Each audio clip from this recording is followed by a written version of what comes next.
100. Okay, well, let's take the next listener phone call. Hello, this is Science Fantastic. You're on the air. Any comments or questions? My name is Neil Baker. I'm in Kennewick, Washington. I listen to KTCR.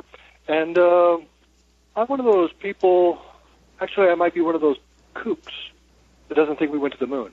I don't think I'm a kook. I think I've got good reason to think we didn't go to the moon.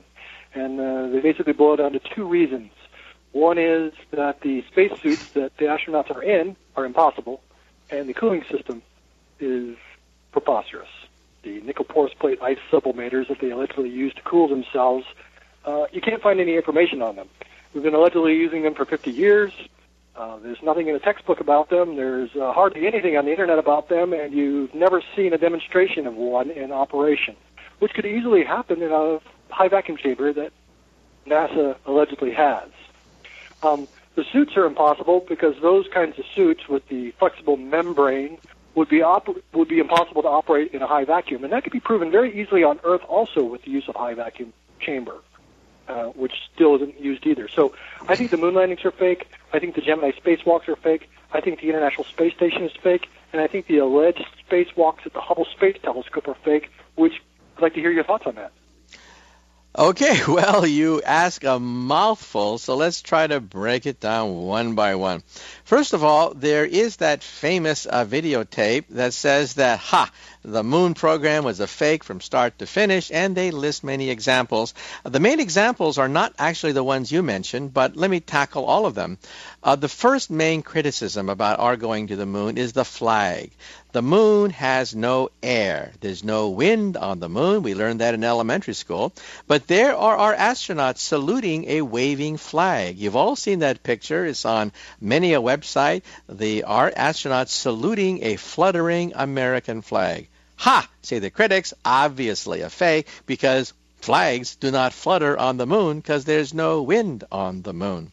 Another thing they say is, look at the shadows. If you look at the shadows, you see not one but two.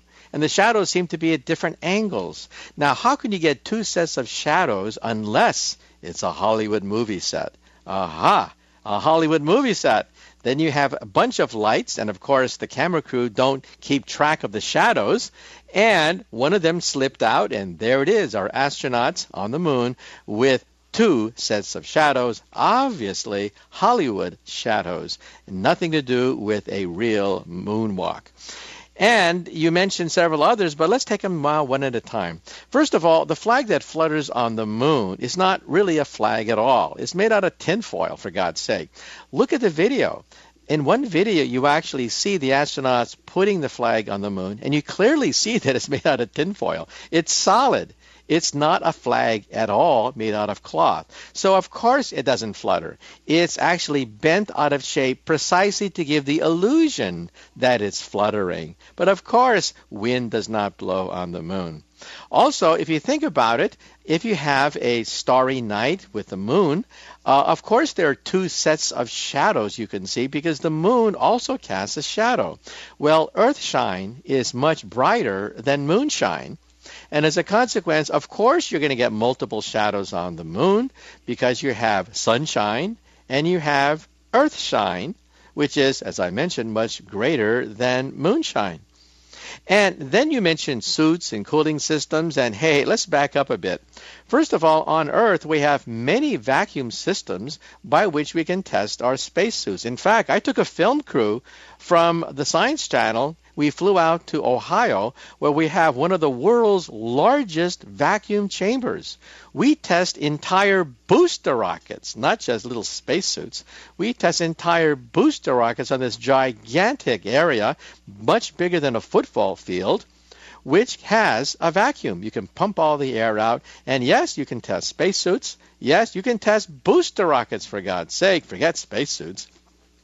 So we know that these systems can operate in the vacuum of space, not to mention the fact that the Chinese have sent astronauts in space. We're not the only ones who can do this. The Russians have done it, of course. We've done it. The Chinese have done it.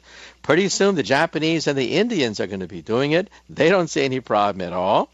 Plus, you say that we don't have a space station out there, but hey, you can actually see it. You don't have to believe it.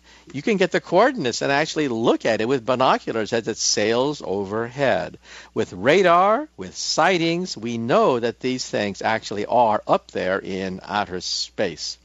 Now, also, some people think that we never brought moon rock back from the moon. Well, I had a chance to actually look at moon rock close up with a microscope. I was getting my PhD at the University of California at Berkeley, which got some of the moon rocks from NASA, and personally, I had a chance to look at them under a microscope, and I was shocked.